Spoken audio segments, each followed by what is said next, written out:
할렐루야. 자, 우리 옆에 분과 같이 인사합니다. 부모에게 공경합시다. 한 번 더 인사하겠습니다.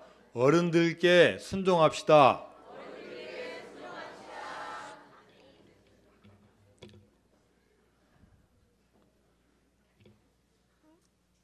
노아가 어느 날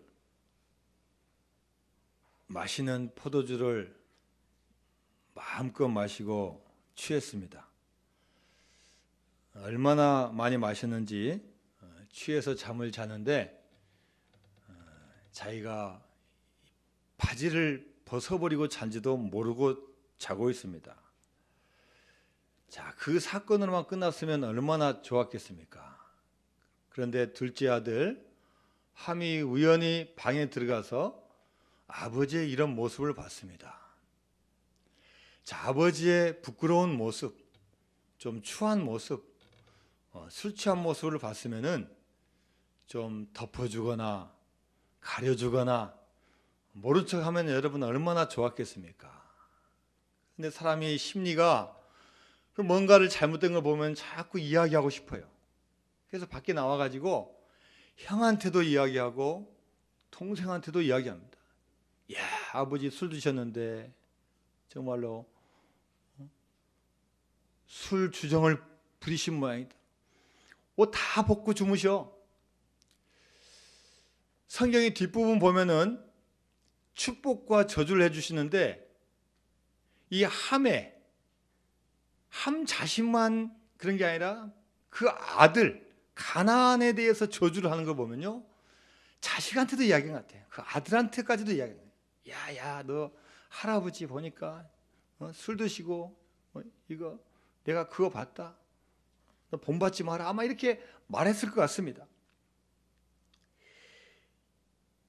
여러분, 이 세상에 완전한 사람이 어디 있습니까? 부모나 자녀나 남자나 여자나 교인이나 교인 아니나 여러분, 완벽한 사람이 어디 있습니까?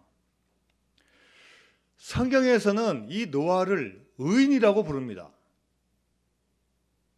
다 죄를 짓고 다 부패하고 하나님이 보시기에 너무나 악을 행하니까 도저히 안 되겠다. 내가 물로 한번 쓸어버려야 되겠다. 이런 마음을 가지시니까 얼마나 여러분 부패했겠습니까? 자, 그런데 이 노아와 노아의 가족만은 하나님께서 살려주시는 겁니다. 그리고 이 노아는 하나님께서 말씀하셨는데 그 말씀을 곧대로 믿는 거예요. 더하거나 빼지 않고 하나님의 말씀을 그대로 믿는 겁니다. 야, 앞으로 내가 이 세상을 멸망시킬 건데 너 배를 만들어라. 정확한 구격까지 가르쳐 주세요. 가로, 세로, 높이, 1층, 2층, 3층. 또 나중에 보니까 들어갈 동물들까지 다 이야기해 주셔요. 언제 홍수가 올지, 언제 이 배가 뜰지 모르는 그런 상황 가운데서도 하나님이 말씀하신 것을 그대로 믿고 행합니다. 그래서 성경은 이 노아의 믿음을 표현하고 있어요. 히브리서 11장 7절 말씀입니다. 다 같이 읽습니다. 시작. 믿음으로 노아는 아직 보이지 않는 일에 경고하심을 받아 경외함으로 방주를 준비하여 그 집을 구원하였으니 이로 말미암아 세상을 정죄하고 믿음을 따른 의의 상속자가 되었느니라. 아멘. 믿음으로 노아는 아직 보이지 않는 일에 경고하심을 받았다는 거예요. 언제 홍수가 날지 압니까? 그리고 그 지역은 고대 근동 지역은 우기와 건기가 있어요. 건기에는 아예 비가 오지 않고 우기에 비가 온다 할지라도 그 강수량이 너무 미미한 거예요. 무슨 홍수입니까? 뭐 1000만 점 흐르다가 말죠. 홍수란 게 있을 수가 없는데 하나님께서 말씀하신 걸 그대로 믿고 아직은 보이지 않습니다. 이게 과연 일어날까? 사람들이 비우는 거예요. 그런데 그 경고하심을 받아가지고 방주를 준비하여 말로만 듣고 아멘하고 돌아서서 자기 뜻대로 하는 게 아니라 그 말씀을 실제로 받아들여가지고 방주를 만드는 거예요. 여러분, 구약 성경을 쭉 보면요, 몇 년 동안 만들어요? 이 방주를 무려 100년에서 120년 동안 만드는 거예요. 물론 우리 중에는 그럴 수가 없죠. 근데 그 당시에는 좀 많이 살았습니다. 몇백 년 살았으니까 아마 자기 삶의 5분의 1을 탁 바친 거예요. 여러분, 120년이 아니라 우리가 10년만 하더라도 여러분 보이지 않는데 그걸 어떻게 할 수 있습니까? 그런데 방주를 준비하라는 그 말에 온전히 순종하고 실행했던 사람이에요. 하나님이 보시기에 의인입니다. 그런데 이 의인도 완벽할 수가 없다는 겁니다. 아무리 믿음이 좋으신 분도 실수하고 잘못하는 게 우리 사람의 본질이라는 겁니다. 아무리 믿음이 좋아도 날마다 우리가 새로워지지 않고 날마다 긴장하지 않으면 늘 미혹에 빠지기 쉽고 유혹에 빠지기 쉽고 잘못된 습관에 빠지기 쉽다는 거예요. 의인인 노아도 실수합니다. 야, 이젠 좀 됐다. 야, 홍수도 다 끝났고 내가 하나님의 사명 다 한 것 같다. 이젠 좀 한번 마셔볼까? 그 안주하면서 실수를 하게 되는 겁니다. 자, 그런데 여러분, 이 실수는요, 오히려 이익이 되는 거예요. 여러분 중에 혹시라도 실수를 한 번도 안 하고 잘못도 안 하는 사람은 여기 없을 겁니다. 아마 그런 분은 멸망을 이미 했어요.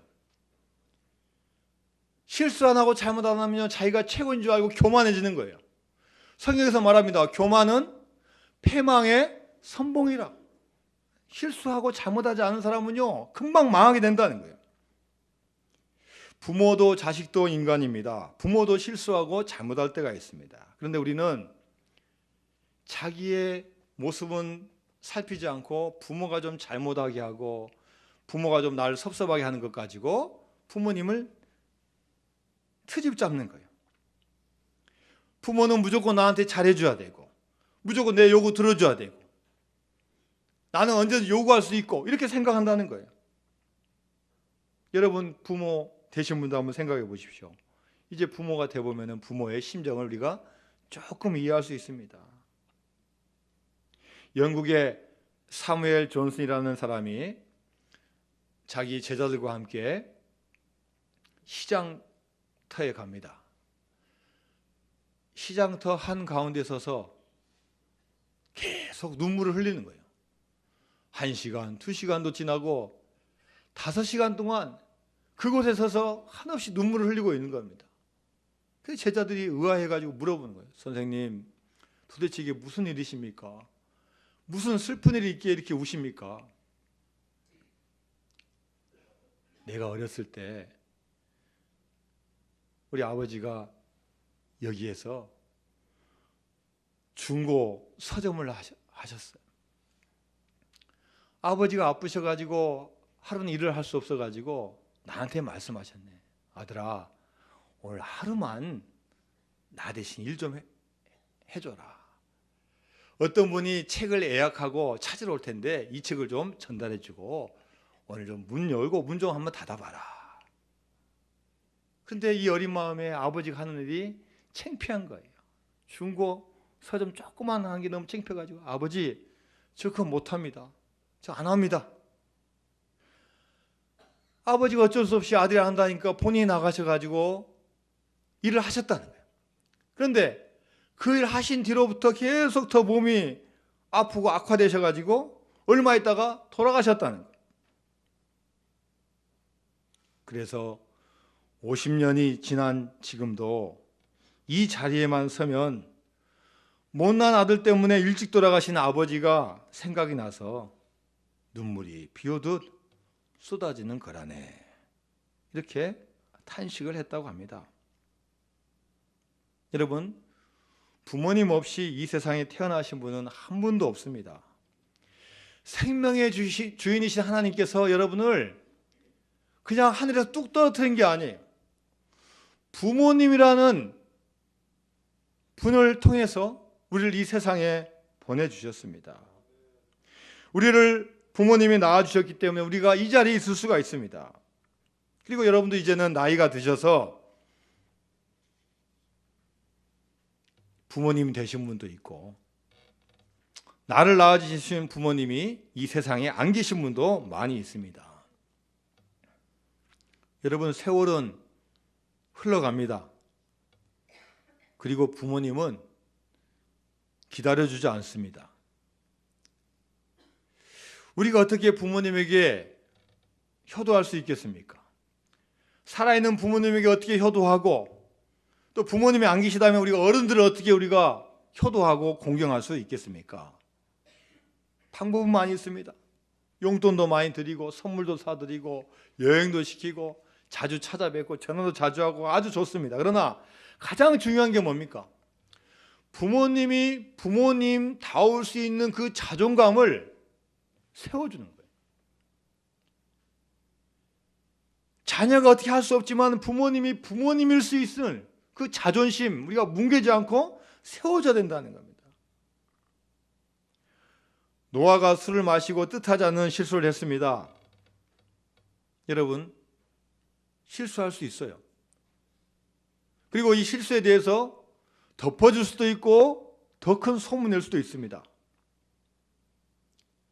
아버지의 실수를 덮어주지 못하고 형제들에게 찾아가서 이야기한 이 함은 오늘 성경 말씀 보니까 저주를 받았고, 그것을 오히려 덮어주고 숨겨준 셈과 야벳은 축복을 받았다는 겁니다. 우리는 부모님의 실수나 잘못을 감추어 줄 아는 사람이 되어야 될 줄로 믿습니다. 부모님이 가지고 있는 그 자체를 인정해주고 그 자존감을 세워드려야 됩니다.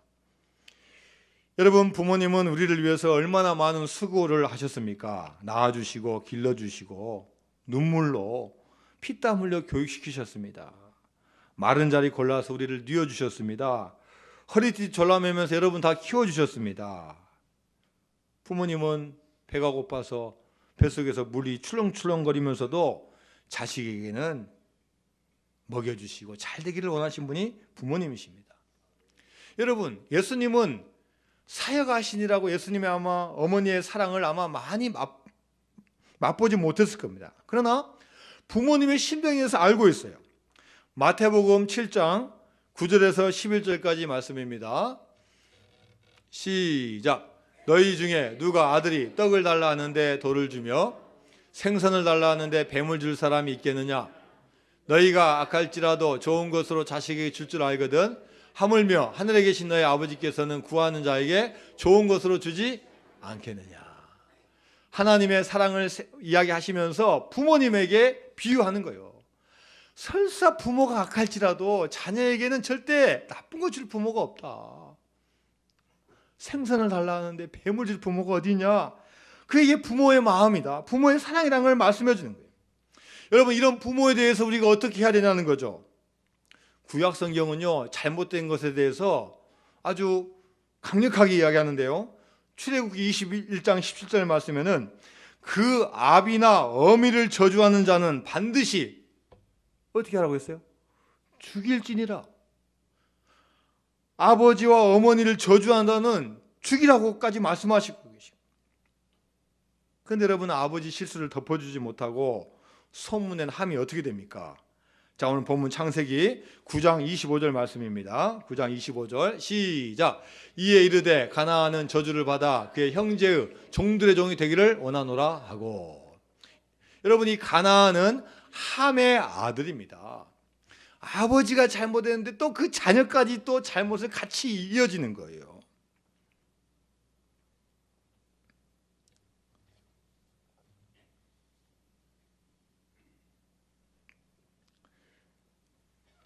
아버지의 흉을 본 함과 함의 아들 가나안이 어떻게 됩니까? 형제의 종들의 종이 될 것이다. 여러분, 하나님 너무하지 않습니까? 사건 딱 한 번 났고 누구를 해친 것도 아니고 누구를 누구에게 큰 피해를 준 것도 아니고 누구를 때린 것도 아니고 돈을 뺏은 것도 아니에요. 그냥 아버지가 그냥 실수해가지고 그냥 취해서 주무시고 계신데 약간 흉봤어요. 근데 그 사건 하나 가지고 떠벌리는 사람은 저주를 받고 그것을 덮어준 사람은 어마어마한 축복을 주시는 거예요. 우리가 부모님에게 어떻게 하느냐에 따라서 우리 인생이 달라진다는 것을 보여주고 있는 것입니다. 여러분, 사람이라는 게 자기가 약할 때는 그분의 덕을 고맙게 여기지만 자기가 힘이 세지면은 그거 다 잊어버립니다.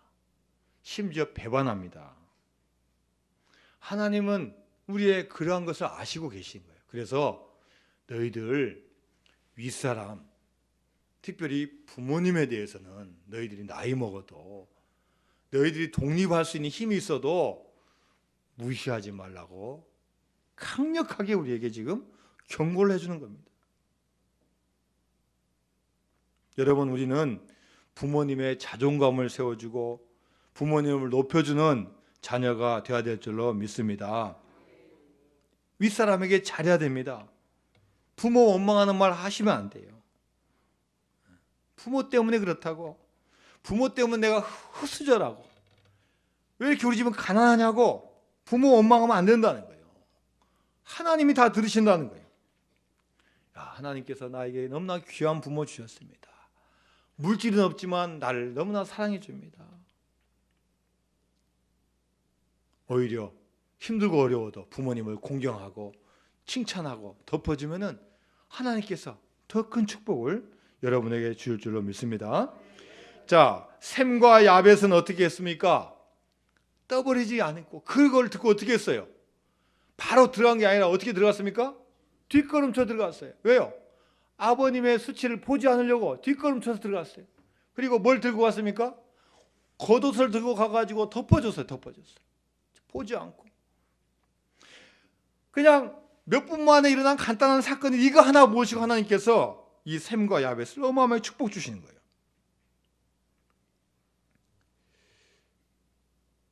이승미라는 한 대학생이 있는데요. 외동딸입니다. 근데 아버지가 급성 간경화 판정을 받았어요. 빨리 간을 이식받지 못하면은 살아날 가능성이 없다는 겁니다. 그래서 이 딸이 병원을 찾아가 가지고 제 간을 아버지에게 이식시켜 주십시오. 병원에서는 이야기합니다. 위험한 수술이고 시간도 오래 걸립니다. 13시간 걸립니다. 그리고 몸에 50cm가 넘는 큰 흉터가 남습니다. 그래도 하겠습니까? 예, 제 아버지입니다. 제가 하겠습니다.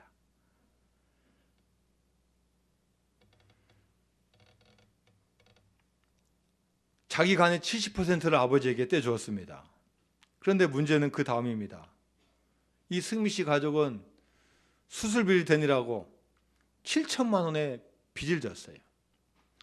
아버지는 용접일을 하셨는데 이제 아프시니까 일을 할 수도 없고 쉬셔야 되고 자기가 갑자기 집안의 가장이 되었습니다. 이제 대학교 1학년입니다. 한국 외식조리 전문학교 1학년인데 이 승미 씨는 학교를 그만두고 등록금 일부를 돌려받았어요. 100만 원 돌려받았어요. 이 돈 가지고 16년 된 1톤 트럭을 구입하고 이 폐차 직전에 트럭을 가지고 학교에서 배운 커피 내리는 거 바리스타 기술을 활용해서 이동식 커피 노점상을 시작합니다.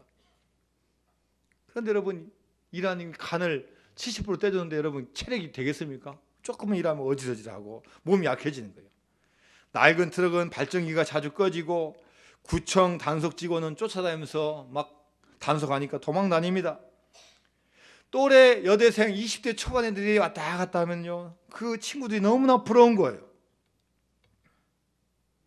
그런데 감사하게도 이 승미 씨의 사연이 네티즌들에게 이렇게 퍼지게 된 거예요. 네티즌들이 서로 막 글을 쓰면서 야, 도와주자, 우리가 격려해주자, 힘을 내주자. 2,000명의 댓글을 달고 2,000명이 도와주는 거예요. 재능 기부하겠습니다. 내가 인테리어 해주겠습니다. 우리 돈 모아서 우리 임대료 내줍시다. 설비비 지원해 주십시다. 그래서 지금 서서히 회복되고 있다는 거예요. 인천, 부평, 전철역 앞에서 빵빵 커피를 내가지고 지금 일을 하고 있다는 겁니다. 힘들고 어렵고 때로는 외로워도 같이 도와주고 힘을 줄 수 있는 사람들 때문에 지금 잘 감당하고 있다는 겁니다. 여러분, 부모를 공경하는 마음, 자기 몸의 일부를 떼어주는 어려움도 있고 그것 때문에 체력도 약하는 어려움도 있지만 하나님께서는 그 모습을 반드시 보시고 그런 자에게 부모 공경의 축복을 허락하여 주실 줄로 믿습니다. 오늘 본문에 말씀하십니다. 자, 창세기 9장 26절 27절 말씀입니다. 26절 27절 시작. 또 이르되 셈의 하나님 여호와를 찬송하리로다. 가나안은 셈의 종이 되고 하나님이 야벳을 창대하게 하사 셈의 장막에 거하게 하시고 가나안은 그의 종이 되게 하시기를 원하노라 하였더라. 아멘. 여러분, 셈과 야벳은요 오히려 이 사건으로 말미암아 아버지 한 번 허물 덮어줬는데 이 사건으로 말미암아 어마어마한 창대한 축복을 받게 되었다는 겁니다. 에베소서 6장 1절 3절에서 말씀합니다. 자녀들아 너희 부모를 주 안에서 순종하라. 이것이 옳으니라. 내 아버지와 어머니를 공경하라. 이것이 약속 있는 첫 계명이니 이는 내가 잘되고 땅에서 장수하리라. 너희 부모를 주 안에서 순종하라는 겁니다. 그리고 이것은 올바른 거라는 거예요. 상식적인 것이고 윤리적인 것이고 당연한 것이고 해야 될 거라는 거예요. 그리고 하나님이 약속 있는 첫 계명이다. 뭐 하라 뭐 하지 마라 계명마다 다 복을 주시는 게 아니라 내가 너희에게 축복의 약속을 준 첫 계명이라는 거예요. 내 부모를 공경하라. 그리하면 내가 너와 내 집이 복을 받으리라. 이 땅에서 장수의 축복을 주셨다는 겁니다. 부모 공경하면 이 땅에서 잘 되고 복을 받는다는 겁니다. 그리고 이 부모 공경은 하나님의 명령이에요. 내 아버지와 어머니를 공경하라. 하나님의 명령입니다. 자녀들아 너희 부모를 주 안에서 순종하라. 이것이 옳으니라 라고 말씀하고 있는 거예요. 골로새서 3장 20절 말씀입니다. 시작. 자녀들아 모든 일에 부모에게 순종하라. 이는 주 안에서 기쁘게 하는 것이니라. 하나님이 기뻐하시고 그 공동체가 기뻐한다. 여러분 하나님을 기뻐하게 해보십시오. 하나님 기뻐하시면 여러분 그 마음이 기쁘니까 내가 김 집사에게 뭘 줄까? 야 부모 공경하고 나를 기쁘게 하는 우리가 이 집사에게 내가 뭘 줄까? 하나님의 그 능력과 모든 권세를 그 자녀에게 주신다는 거예요. 여러분 또한 효도는 빚을 갚는 겁니다. 내가 부모에게 받은 빚을 갚는 거예요. 나를 키워주신 부모에게 빚을 갚기 위해서 부모를 공경해야 된다는 거예요. 당연한 거고 옳은 거고 마땅히 해야 된 거라는 겁니다. 그리고 하나님은 약속 있는 계명이다. 이것은 약속 있는 첫 계명이니 이로써 내가 잘 되고 땅에서 장수하리라. 지난주 월요일에 우리 교회에서 이천에 있는 설봉산을 갔다 왔습니다. 설봉산. 웃으시는 분을 갔다 오시는 거예요. 설봉산 20몇 분이 가셨어요. 저는 설봉산 가까운 데 있지만요 입구까지는 한 6년 전에 한번 가보고 산은 제가 처음으로 올라가요. 처음으로. 설봉산 꼭대기가 384m인가 제가 아이가 최초로 한번 등반해봤습니다. 얼마나 감격스러운지요. 가보니까요 코스가 A 코스하고 B 코스 있어요. A 코스는 조금 이렇게 힘들어요. 그래서 1시간 정도 계속 가야 됩니다. 계단이 막 뭐 88년도에 뭐 산악 뭐 동호에서 만들었대요. 그래서 88년도에 만들었다 해가지고 88개 계단 있고 또 거기 가니까 뭐 한 200개가 있더라고요. 막 가서 힘들다 했더니 아이나 다를까 뒤에 쫓아오신 여자 집사님들이 한참 후에 오시더라고요. 네? 그다음에 또 B 코스가 있어요. B 코스는 한 3, 40분만 가면 돼요. 그래서 우리 A 코스 가신 분은 정상 갔다가 내려왔고 B 코스는 그냥 와서 이게 만났어요. 가서 다 우리 20몇 분이 다야 돗자리 피고 거기에서 도시락 해가지고 먹었습니다. 김밥도 먹고 찰밥도 먹고 계란말이도 먹고 김치도 먹고 깻잎도 먹고 또 뭐 먹었어요? 안 가신 분한테 물어보니까 전혀 모르시죠. 하여간 맛있게 먹었어요. 맛있게 먹고 내려오는데, 아니 우리 여기 저기 앉아 계신 우리 김 집사님, 김기근 집사님이요. 지팡이 놓고 왔네. 그런데 제가 맨 또 뒤늦게 따라가다가요. 그러니까 집사님 어디 가셔도요? 지팡이 놓고 왔어요. 그럼 여러분 제가 밑으로 내려가야 됩니까? 지팡이 가져가야 됩니까? 어른한테 잘해야 될 거 아니에요. 제가 집사님 가만 계세요. 제가 지팡이 가져오겠습니다. 그런데요 따라오시는 거예요. 아유 제가 할 테요. 뭐 오랜 거리도 5분이면 가요. 그래서 어쨌든 제가 가고 몇십 미터까지 따라오셨어요. 제가 지팡이를 딱 가져와서 탁 들으니까요. 집사님이 내려가시는데요. 얼마나 빨리 내려가신지요. 저보다 1.5배 빨리 내려가는 거예요. 그러니까 제가 물어봤어요. 아니 왜 이렇게 빠르십니까? 제가 올라가는 건 좀 약간 느리고 힘들어도 내려가는 건 빠릅니다. 근데 여러분 우리 김기근 집사님이 예배드려 앉아 계신데 나이가 어떻게 되신 줄 아세요? 저는 이제까지 제가 목사지만 교적부 알지만 전 70대 한 중반으로 알았어요. 그런데 대화를 하다 보니까 벌써 나이가요 1931년생이세요. 놀라지도 않으세요. 1931년생이면 나이가 몇입니까? 89세신데 같이 등반을 했다니까요. 등반을. 네? 그리고 같이 내려오는데 저보다 더 빨리 뛰어내려오셨다니까요. 여러분 그 기본입니까? 아마 다음에 설봉산 가면 중턱에서 허헉거리실 분이 많아요. 그렇게 건강하시더라고요. 제가 물어보진 않았지만 분명히 우리 김 집사님은 부모님이 효도하셨을 거예요. 효도하시니까 이렇게 건강하고 장수의 축복을 주신 줄로 믿습니다. 미국에서 신문에 이런 광고가 나왔습니다. 큰 글자로 쓰여진 제목이 이렇습니다. 우리 아버지를 1만 달러에 팝니다. 그리고 밑에 써 있어요. 아버지가 수년 전부터 중풍과 치매로 병석에 누워 계십니다. 그동안 대소변을 받아냈습니다. 이제는 지쳐서 더 감당할 수 없습니다. 아버지를 1만 달러에 사갈 사람은 전화해 주십시오. 그런데 전화가 나가다가요. 딱 한 분이 전화했어요. 젊으신 분이 전화했습니다. 제가 사겠습니다. 아니 젊으신 분 쉬운 일이 아니니까 한 주간만 더 생각해보고 전화해 주세요. 아닙니다. 저희 부부하고 다 이야기했습니다. 그리고 심지어 우리 자녀들하고 다 이야기했습니다. 우리가 아버지를 모시자, 할아버지 모시자 이야기했습니다. 아니 왜 그래요? 저는 고아로 자랐습니다. 제 아내도 고아 출신입니다. 우리 둘은 부모님 얼굴을 본 적이 없습니다. 그래서 짧은 시간이나마 우리 아버지가 되실 분, 어머니가 되실 분과 같이 살고 싶은 게 우리의 소원이고 우리 자녀들도 그것을 원합니다. 그렇습니까? 다시 한번 생각해 보시고 정말로 살 마음이 있으면 1만 달러를 가지고 오십시오. 그래가지고 이분이 정말로 1만 달러를 가지고 오신 거예요. 젊은 내외는 아버지가 생긴다는 걸 생각하니까 너무나 기뻐가지고 기쁜 마음으로 찾아왔습니다. 근데 가보니까 분위기가 이상해요. 이야, 집이 보통 집이 아니라요.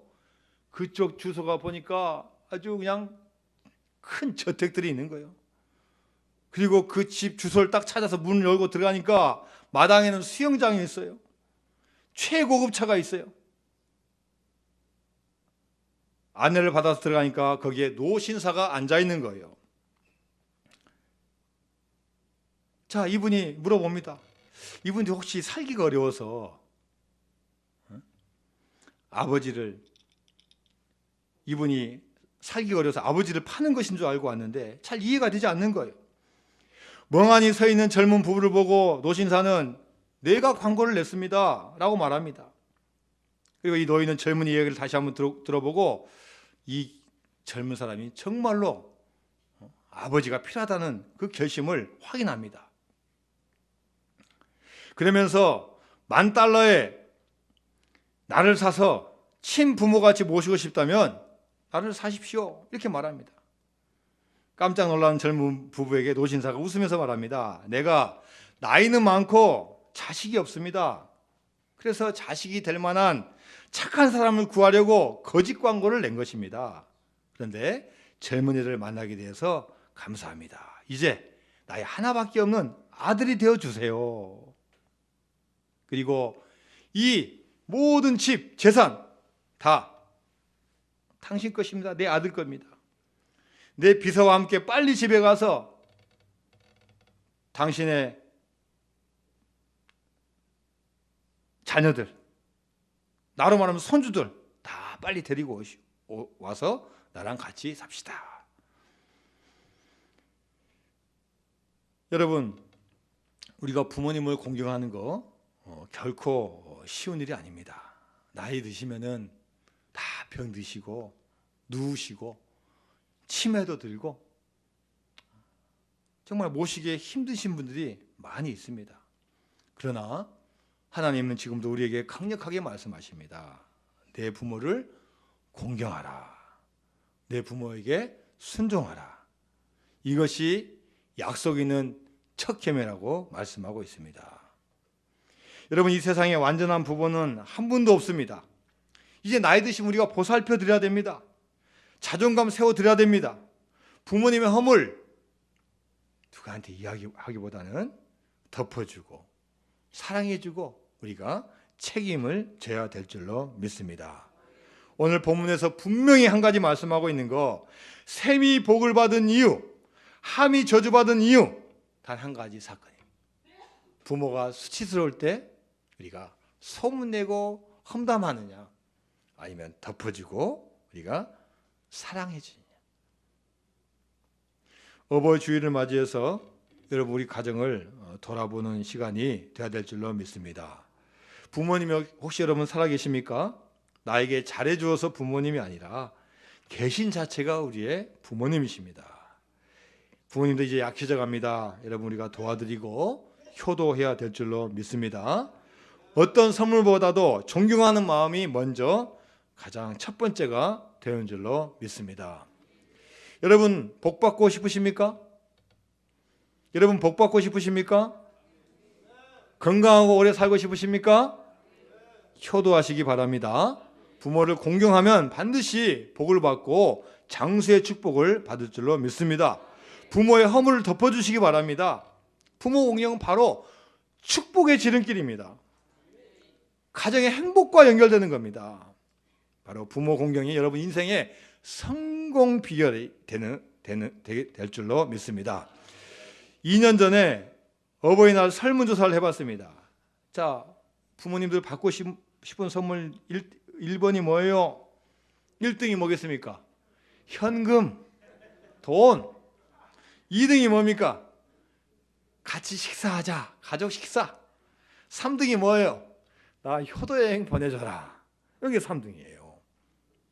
자, 그래서 부모님은 현금을 제일 좋아하는데 선물 드리는 자녀는 현금이 별로 티가 안 나는 거예요. 그래서 현금과 함께 꽃바구니 만들고 또 돈으로 이렇게 잘 말아가지고 조금만 드리면서도 부모님을 기쁘게 하는 여러 가지 이벤트를 한다는 거예요.